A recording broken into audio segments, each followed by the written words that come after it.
y se van a ir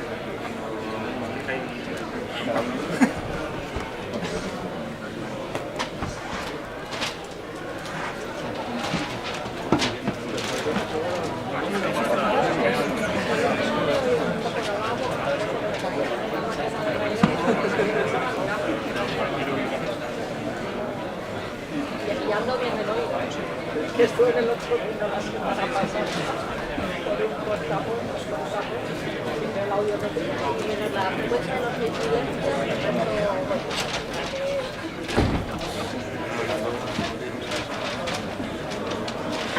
¿qué teníais? ¿Qué era lo que teníais?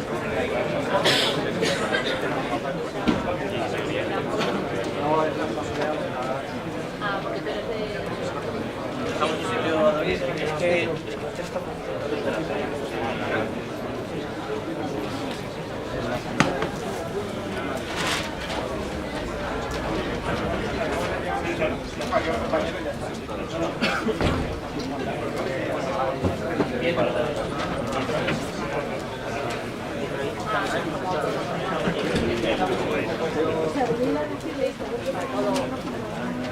sobre todo Javier,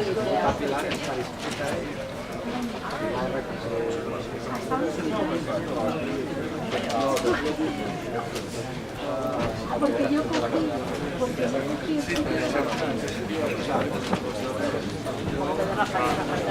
claro, me quedó la banana, lo dedico a la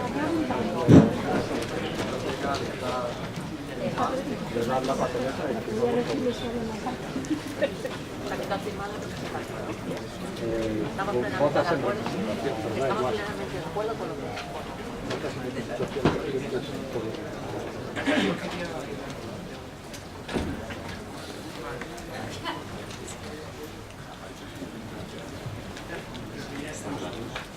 Buenas tardes a todos. Haré una pequeñísima introducción a Conchita, como si alguien no lo conociera. Conchita es ingeniero de Caminos y Puertos, promoción del 97 por la Escuela de Caminos de UPM. Empezó su trayectoria laboral en FECOR desde el 97 hasta los años 2000 y a partir de los 2001 se fue a Dragados, donde ejerce a partir de 2017 como jefe de departamento de estructura de obras civiles, geotecnia y obras marítimas en la división técnica. Y más bien es conocida entre todos nosotros porque desde 2004 hasta 2000, hace unos muy pocos meses, ha sido secretaria general de H. Y además de todo eso ha sido involucrada en muchos proyectos destacados, entre lo cual recordamos el puente de Cádiz, el nuevo puente de Champlain, del cual nos hablará justo ahora. Muchas gracias. Gracias. Muchas gracias. Leonardo.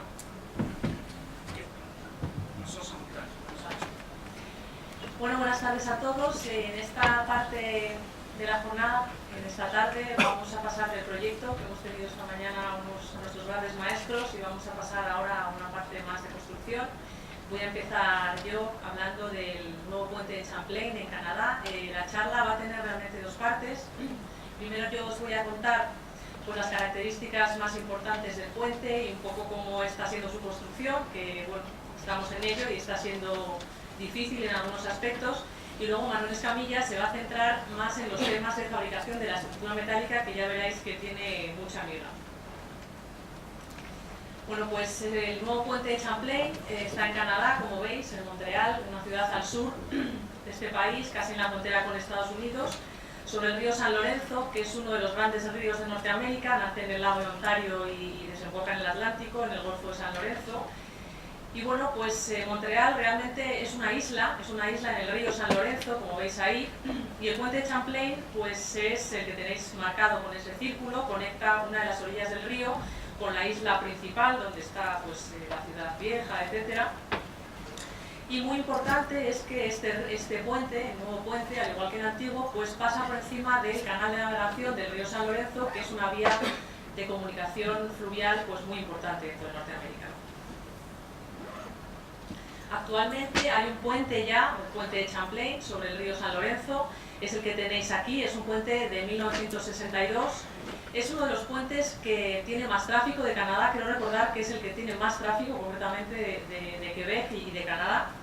Y como veis, pues es un puente que está en muy malas condiciones, aunque es relativamente reciente, el año 62, pues tiene unos viaductos de aproximación, que son unas vigas prefabricadas, que el hormigón está muy deteriorado, se le han hecho refuerzos de todos los tipos, pretensado exterior, fibra de carbono, han incluso reforzado con alguna estructura metálica inferior, y bueno, la verdad es que están empezando ya a limitar la carga porque el puente realmente no puede dar más de sí. Esa es la razón de ser de este nuevo puente sobre el río San Lorenzo. Bueno, ¿y cómo es el nuevo puente de Champlain? Pues como veis aquí en este fotomontaje, es un puente de más de 3 kilómetros de longitud. El río en esta zona pues es soberbio, la verdad. Como veis, cruza por encima del canal de navegación, que es este que veis aquí. Está formado por 3 tramos, tiene un viaducto de acceso muy largo, que está fundamentalmente sobre el río, en tierra. Luego tenemos el puente atirantado, cuya razón de ser es precisamente salvar ese canal de navegación. Y luego tenemos el otro viaducto de aproximación desde el lado este, que es mucho más corto y parte de él además está en tierra. Bueno, una de las singularidades de este puente es la sección transversal. La sección transversal está formada por 3 tableros, como veis ahí, de diferentes anchos, tableros que son independientes en los vanos de aproximación. El tablero central está dedicado a alojar el tráfico de un tranvía que se está proyectando ahora el trazado. Acabamos de ganar, de hecho, el contrato en dragados de este tranvía en Montreal, un tren ligero, digamos. Y luego los 2 tableros laterales son para tráfico rodado. Esto hace un ancho total de 60 metros, que bueno, pues es uno de los retos de este puente. La verdad es que, al contrario de lo que contaba esta mañana Julio y contaba Paco, pues en este caso las condiciones de contorno son muy estrictas, es decir, el diseño del cliente estaba prefijado y prácticamente no pudimos cambiar nada, ni temas estéticos y muy pocos estructurales, como os voy a contar más adelante. Bueno, el tema de las cimentaciones es interesante por el método constructivo que empleamos. La verdad es que la roca aflora bastante superficialmente en el río. Entonces, el sistema constructivo consistió en, bueno, pues con una retroexcavadora que veis ahí arriba a la derecha, subida en una pontona, se hacía una mínima excavación y luego, mediante esta impresionante máquina de Sarens, en fin, 2 pontonas con el pórtico superior, se colocaba una pieza prefabricada que estaba formada por la zapata prefabricada y el arranque también prefabricado de la pila. Lo tenéis en la imagen a vuestra derecha, a vuestra izquierda, perdón, abajo a la izquierda. Entonces, este pórtico dejaba esta pieza enorme prefabricada en su sitio, y si os fijáis en la parte de abajo de la zapata, pues teníamos 3 gatos. Entonces, estos 3 gatos servían para, una vez depositada la pieza en el lecho del río, posicionar perfectamente la zapata con las inclinaciones precisas y en su cota exacta, y a continuación se vertía un hormigón sumergido que dejaba la zapata perfectamente situada e inmovilizada en su sitio, ¿no? Esto es un país rico y entonces gatos perdidos ahí tuvimos pues 3 por cada zapata, ¿no? Bueno, en Canadá, debido a las condiciones de clima, que son muy severas en el invierno, prácticamente todo el hormigón es prefabricado. Entonces, las pilas de tanto los tramos de acceso como del tramo atirantado tenían la configuración que veis aquí. Vamos a decir que estéticamente, bueno, pues dudoso, ¿no? Pero tenían un primer tramo formado por dovelas prefabricadas con estas patas inclinadas, y luego encima había un cabecero, un piercap que llaman allí, que alojaba, o sea, era el apoyo de los 3 corredores que constituyen la sección transversal del puente.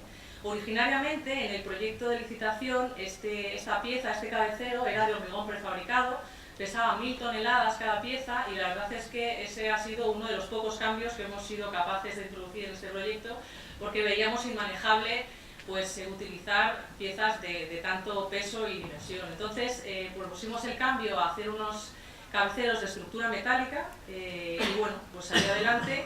Son elementos muy pesados, de 400 toneladas cada uno, muy complicados de fabricar, pero la verdad es que el cambio ha sido un acierto. Bueno, los viaductos de acceso Como veis, bueno, eran dos. El viaducto oeste tiene más de 2 kilómetros de longitud y el viaducto de acceso este tiene casi 800 metros. Es una estructura mixta formada por 3 cajones, como veíais antes, y toda esta longitud pues, se dividía en tramos de 6 o 7 vanos de 80 metros de longitud cada vano, separados por juntas de dilatación. Aquí veis en la foto cómo es el proceso constructivo. Se montaba con unas grúas colocadas sobre una pontona que iban montando las piezas metálicas. Este puente sí lleva doble acción mixta. La verdad es que en Canadá parece que eso ya empieza a ser algo habitual. Entonces, a la derecha podéis ver un poco la vista aérea, porque el proceso constructivo, después de colocar las vigas metálicas, se hormigonaban los fondos de cajón en la zona de pilas, y a continuación, con una secuencia determinada para controlar las leyes de esfuerzos, se colocaban las losas superiores, que eran losas de canto completo. El único hormigón in situ que se pone encima del tablero es el de las juntas longitudinales y transversales, ¿no?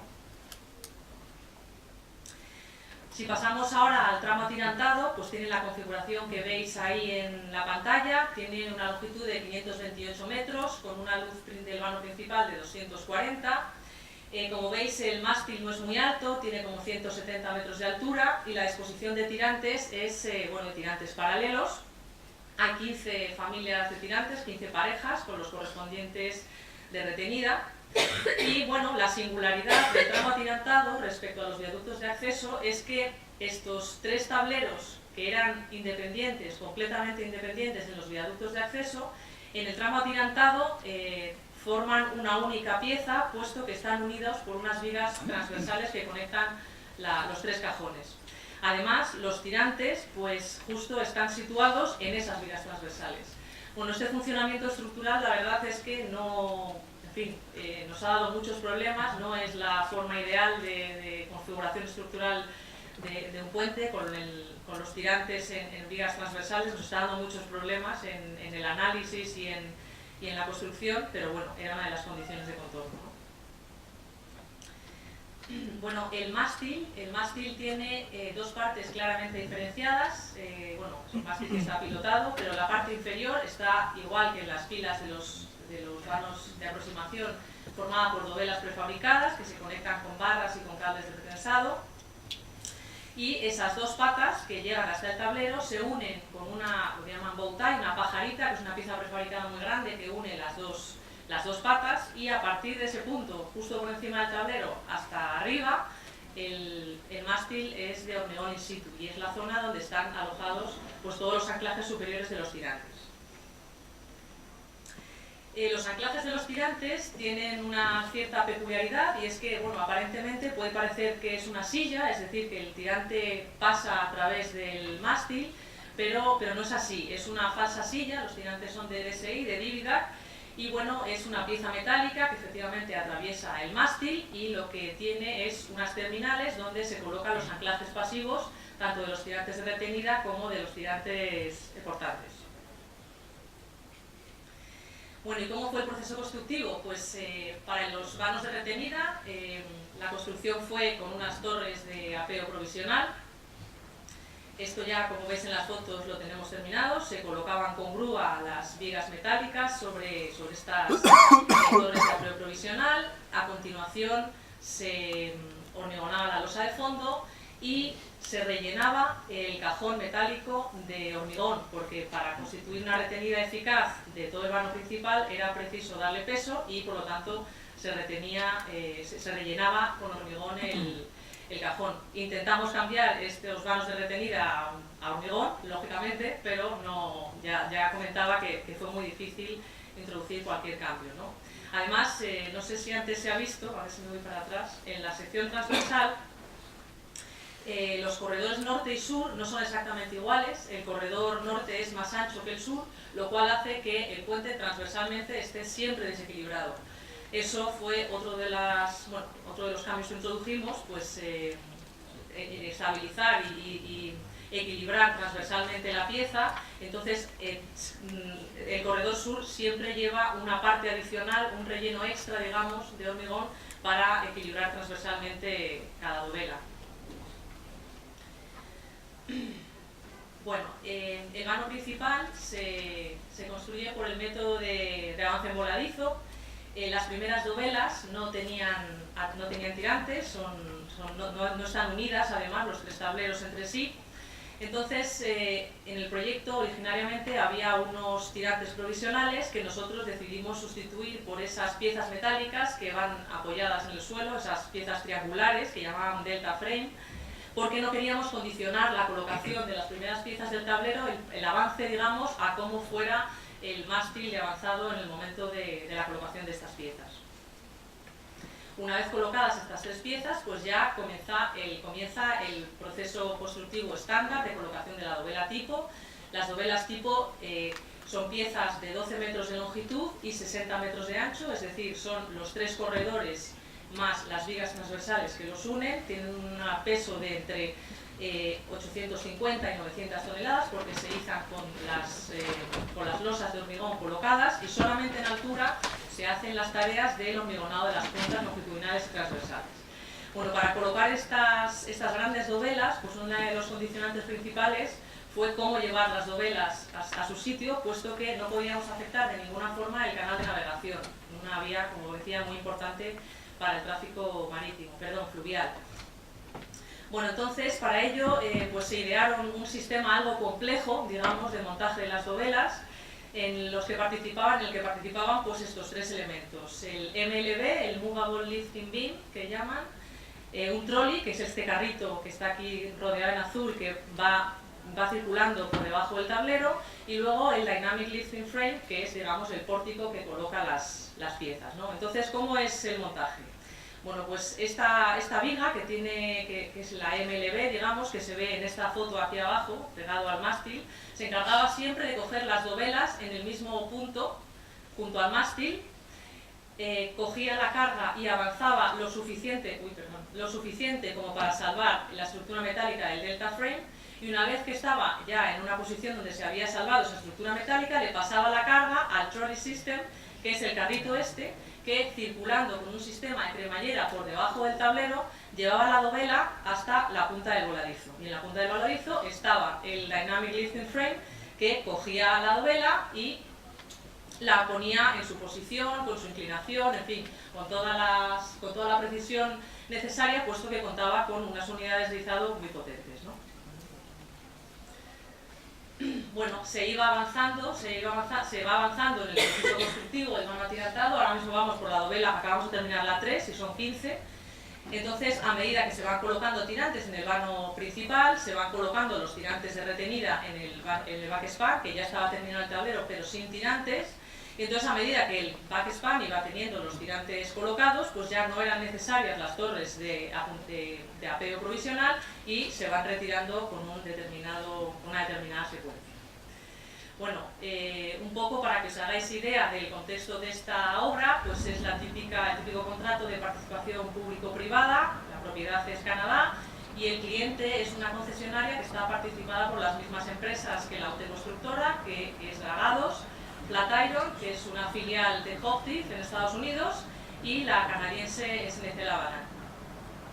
Bueno, el proyecto, como veis ahí, pues es la obra, el proyecto son 2.150 millones de dólares canadienses. El dólar canadiense vale lo mismo que el dólar americano, para que os hagáis una idea. Y el reto principal es el plazo, ¿no? 40 meses para este puente de 3 kilómetros de longitud. Pues la verdad es que está siendo un reto que, bueno, vamos a ver cómo acaba. El proyecto es un contrato de proyecto y obra. Nosotros en la autoconstructora llevamos con este tipo de proyecto, TY Lin, IBT y SNC Lavalin. TY Lin fue el encargado del tramo atirantado y IBT y SNC Lavalin pues se encargaron de los viaductos de acceso. Luego, para todos los temas de temporary works y algunos temas de asistencia técnica y asesoría, pues hemos contado con la ayuda de FECOR, ¿no? Entonces, bueno, a la luz de lo que se ha visto, pues es evidente que la estructura metálica en esta obra tiene un peso crucial, pues en total son 78.000 toneladas de acero, que yo la verdad es que nunca había estado involucrado en una obra con tantas toneladas de acero. Entonces, digamos que es la parte de los viaductos de acceso, el tablero de los viaductos de acceso, el tablero de tramo atirantado, pero además se añadió pues todos los cabeceros que eran prefabricados de las 30 y pico pilas, eran prefabricados y pasaron a metal, por lo tanto se incrementó considerablemente la medición de acero. Parte ha sido fabricada en Canadá, Can-Am es el taller canadiense que se está encargando de la fabricación de los tableros de los tramos atirantados, y en España se está fabricando el tablero atirantado y todos los cabeceros metálicos. Decade ha fabricado, ya ha terminado, 16.000 toneladas, ha fabricado todo el tablero atirantado y algunos cabeceros, y Megusa y Bizmar han fabricado también bastantes cabeceros porque necesitábamos mucha producción muy rápida, así que hemos tenido que recurrir a muchos talleres. Bueno, pues nada más, muchas gracias, y yo cedo la palabra a Manuel Escamilla, que os va a contar con más detalle pues, temas concretos de la fabricación y el diseño de detalle.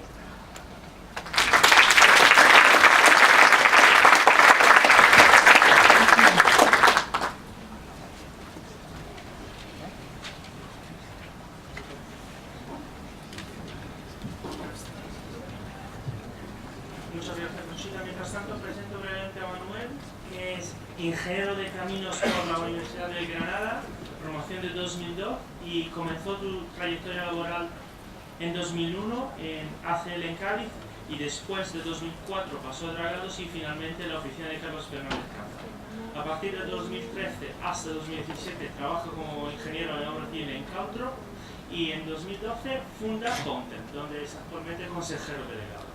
Además es asesor técnico de TECADE y tuvo una paréntesis en la universidad de 2009 a 2012 como profesor asociado en la Universidad de Cádiz.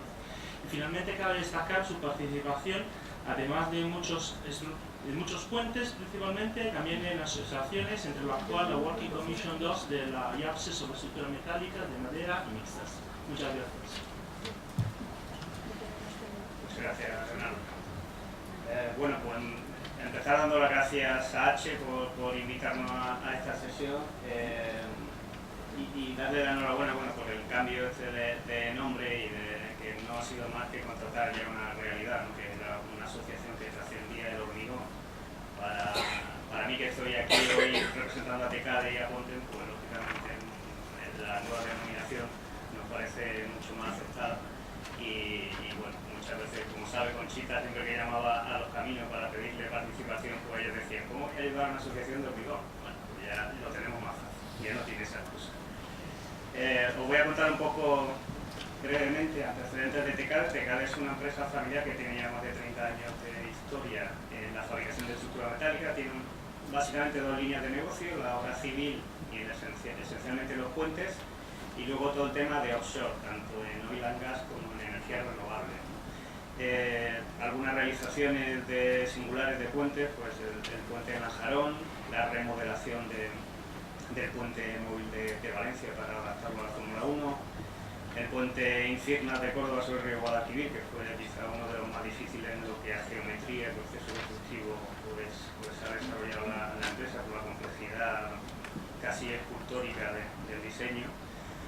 El viaducto del río San Pedro, que es un viaducto que pertenece a la obra del nuevo acceso a Cádiz, donde quizá por coexistir con el viaducto sobre la bahía de Cádiz, pues nadie la conoce, ¿no? como merecería, pero que en nuestra opinión es un puente muy singular, de 800 metros de longitud sin puntas, con dos cajones que tiene algunos apoyos empotrados a torsión, otro de giro libre, y bueno, que de ejecución y de construcción pues también fue bastante complejo.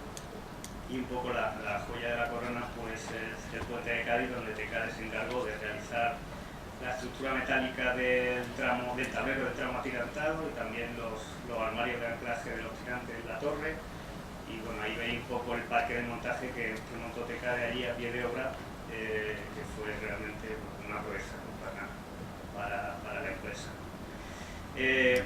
¿Por qué estoy yo aquí en representación de TECADE? Bueno, pues porque TECADE ha dado un salto en su modelo de negocio y se ha internacionalizado, y que pues en el mercado en el que se mueve ahora mismo pues cada vez demanda más, digamos, una profesionalización de sus servicios y una involucración de labores de ingeniería en todos los trabajos que ellos desarrollan. ¿Para qué? Pues para ayudarle a obtener las certificaciones internacionales, porque cada vez se piden más garantías. Digamos que la denominación que aquí se tiene cariñosa de taller metálico pues ya se queda un poco corta para este tipo de empresas, porque Ya mismo con el marcado CE ellos van a tener que obligatoriamente otorgar el marcado CE a estructuras que ellos construyen, y eso les va a involucrar también aspectos de diseño que tienen que incorporar a su estructura. Todo el tema del value engineering, que esto los anglosajones lo venden muy bien, nosotros lo conocemos como modificado y demás, ¿no? Esa palabra tan fea, y no sabemos venderla. Los anglosajones le dan un nombre mucho más atractivo y entonces pues, se vende mejor. Control de calidad y aseguramiento de calidad, los requisitos son cada vez más exigentes. Todo lo que son elementos temporales, auxiliares y maniobras, claro, estamos hablando de estructuras muy complejas y los medios que hace falta para construirlas cada vez son más complejos y son estructuras en sí que también hay que diseñar y hay que respaldar pues, una labor de ingeniería. Y luego también el aspecto tan importante que es el project management, ¿no? En proyectos tan complejos como los que ha descrito Conchita, donde intervienen una gran cantidad de agentes de todo tipo, de diferentes nacionalidades, pues ahí hay una labor de gestión que también hemos encontrado nosotros que podemos apoyar a la empresa. Algunas cifras más adicionales, y hilando un poco con lo que ha dicho Conchita, en lo que se refiere a lo que ha fabricado TKD para el New Champlain Bridge, el tablero de la parte atirantada y algunos cabeceros. Ahí veis las toneladas de acero que acaba de nombrar Conchita, pero bueno, para que nos hagan una idea también, que sepamos que se han desarrollado 17.700 planos de taller del tablero, que ha habido 112.000 piezas y que se han empleado 320.000 tornillos, ¿no? Solamente en la parte que ha fabricado TKD. 140 kilómetros de soldadura y demás. Todo esto, desde el punto de vista de la calidad, hay que tratarlo con trazabilidad única. Cada tornillo, cada andela, cada tuerca, cada soldadura, cada soldador, todo tiene que tener trazabilidad única y se tiene que tener registro, inspecciones, ¿no? El volumen de información es brutal. ¿Qué ha hecho TKD para poder aspirar a fabricar este tipo de proyectos? Pues primero, lógicamente, hace falta tener unos medios suficientes. Ahí veis las instalaciones iniciales de TKD, las que tienen cerca de Utrera, que se dedican a la fabricación de sus conjuntos. TKD se ha caracterizado también por externalizar lo mínimo, es decir, siempre tiene medios propios para atender las tareas que le son propias al proyecto. Ahí veis un cilindro que de las últimas adquisiciones es capaz de curvar chapas de 225 milímetros de espesor en acero S355, el mayor de Europa, para su rama offshore, ¿no? Cuenta también con una flota propia de transporte para todos los transportes especiales, lo hacen ellos, no tienen que subcontratarlo, y eso bueno, pues le da una diferencia con respecto a la competencia, ¿no? Y aquí están las nuevas instalaciones, que son las del puerto de Sevilla, lo que llaman TKD Yard, que es una concesión administrativa de lo que antiguamente eran los astilleros de Sevilla, y que son unas instalaciones pues, de proporciones ya muy espectaculares, donde no solamente constan de la parte de nave cubierta, donde pueden fabricar, igual que en Utrera, pero con dimensiones mucho mayores, sino que consta también de un yard, donde se puede fabricar y hacer un trial assembly de grandes dimensiones, como veremos ahora. Tienen 6 cabinas de pintura y de granallado propia y, lo más importante, acceso directo a la zona de muelle de embarque para transporte marítimo. Ahí veis una foto tomada pues, el día del transporte de uno de los pier caps y veis cómo directamente sale de las instalaciones de TKD y va al barco. Eso es fundamental. Otro paso es la certificación, ¿no? Para fabricar cualquier cosa para el mercado canadiense hace falta que el Canadian Welding Bureau te certifique. Yo, que asistí a TKD en el proceso de certificación, puedo decir que es uno de los procesos más exigentes que he vivido. El CW inspecciona todas las instalaciones, tiene que examinar a todo y cada uno de los soldadores, tiene que aprobar cada uno de los procedimientos de soldadura, tiene que hacer exámenes al ingeniero de soldadura, a los supervisores de soldadura, y todo eso lo tiene que recertificar anualmente. Es decir, vienen inspectores de Canadá y están 10-12 días en las instalaciones recertificando todo. Yo no había vivido cosa igual, pero hemos aprendido muchísimo de ellos. Y eso se ha aprovechado también, pues, por ejemplo, para obtener la homologación de la ICE americana, con además el máximo grado de Bridge Fabrication Advanced, que le permite a TKD fabricar para Estados Unidos mediante todas las estructuras que quieran. uno de los retos que tuvimos al enfrentar este proyecto y que ya habíamos abordado anteriormente, lo que llaman PMIs, ¿no? Project Management Information System. Habéis visto la gran cantidad de documentación y la gran cantidad de actores que intervienen. Tenemos que manejar mucha documentación, tenemos que dar información prácticamente en tiempo real y eso hay que soportarlo con algo, ¿no?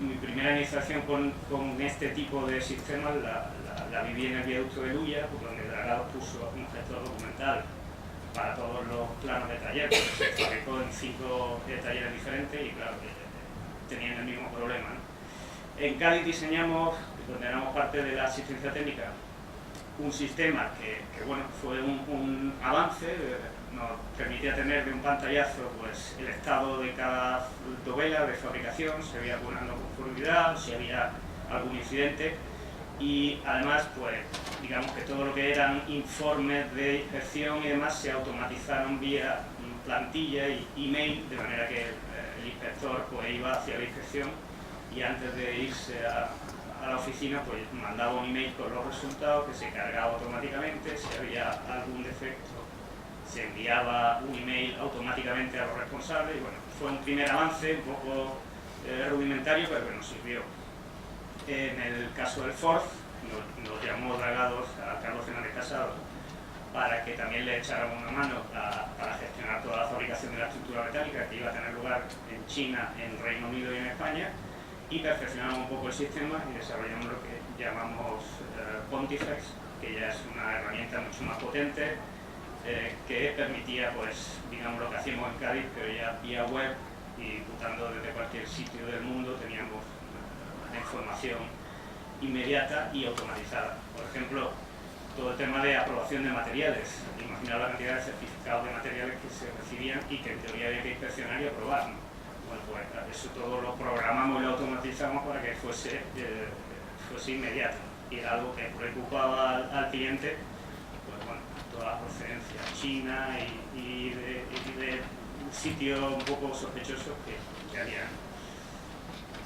En Champlain, bueno, Conchita lo ha contado, fijaos la gran cantidad de gente que interviene, ¿no? Teníamos pues, nuestro cliente principal, SSLC, la joint venture. Teníamos también por exigencia de CW que contratara un laboratorio certificado por CW y Tecale ha tomado la decisión de contratar a un laboratorio canadiense y traerse inspectores canadienses porque bueno, entendíamos que nos podían enseñar mucho, ¿no? Antes además no había ninguna empresa española que tuviera certificado, ahora mismo ya sí hay varias que la tienen, pero en aquel momento no lo había. Teníamos al diseñador, teníamos al asesor, que era asesor a la propiedad, la propiedad tenía sus propias empresas de inspección que no hacían auditorías regulares, la CW, y luego teníamos pues, el consorcio que explotara el puente, también tenía otros inspectores. Hemos estado siendo auditados de manera permanente y eso pues era un reto que había que afrontar. ¿Qué PMIs hemos utilizado? Pues al final llegamos a la conclusión de que había que desarrollar herramientas propias.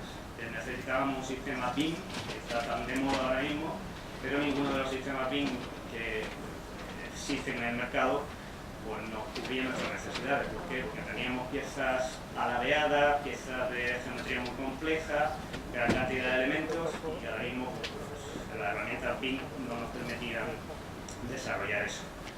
Entonces, un poco siguiendo con la filosofía de Tecale de no externalizar en la medida de lo posible, pues se han desarrollado sistemas propios que son SysTech y TechCore, como llamamos ahí. El SysTech es un sistema súper potente de BIM que nos permite tratar piezas de la geometría que sea. Ahí veis complejos, troncos de cono y tal, típicos en offshore, que se pueden tratar a través de este sistema. El sistema automáticamente desarrolla la geometría de cualquier pieza, halla las intersecciones y, muy importante, desde el propio modelo 3D completo que desarrollamos de toda la estructura, asignamos todas las características que son esenciales para que luego haya un tratamiento a nivel de base de datos de la calidad, de la compra de materiales, de la imputación de soldaduras, de la imputación de inspecciones, todo se implementa en el propio sistema.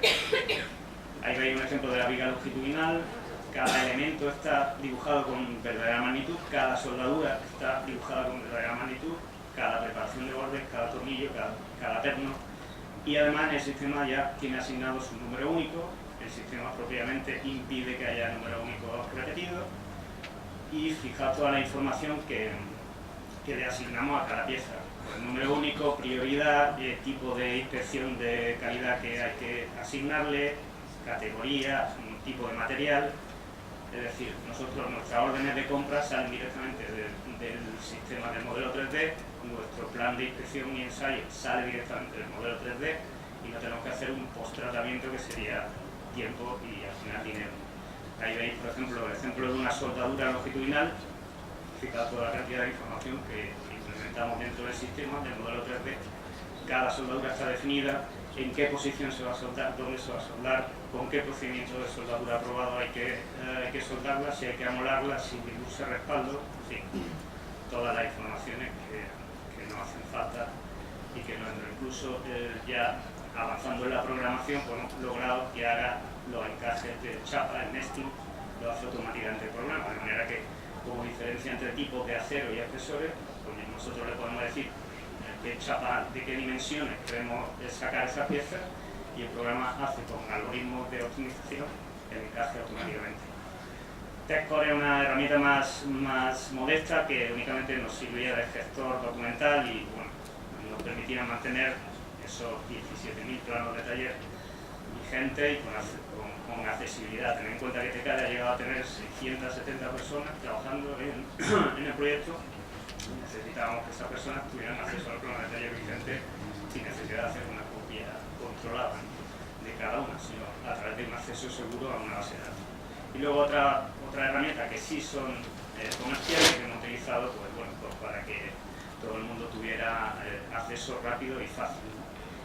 Un poco más entrando en lo que es ingeniería de detalle y de fabricación, voy a resaltar esos temas que os pongo ahí. Empezando pues perdón porque no se ve muy bien, parece que la fuente no